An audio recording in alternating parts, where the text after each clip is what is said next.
And in a separate move, Senator Tom Cotton wants to strip China of its permanent most favored nation status. He says the special trade status is what caused the loss of American manufacturing jobs to China. He'll introduce a new bill this week. Senator Cotton, an Arkansas Republican, said the bill would instead make China's status subject to an annual review and approval.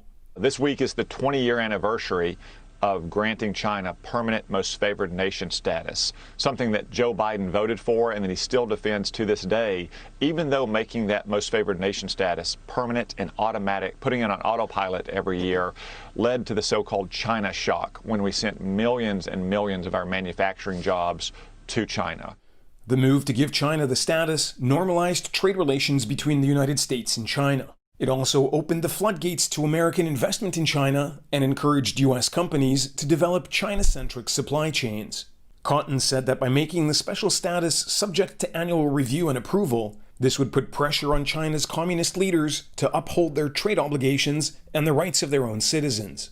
What happened before 2000 is that the president and the Congress would review China's progress towards being a market-based economy and protecting human rights. There were some pretty fierce debates in the 1990s on an annual basis about Chinese backsliding, especially after Tiananmen Square. We need to go back to that approach.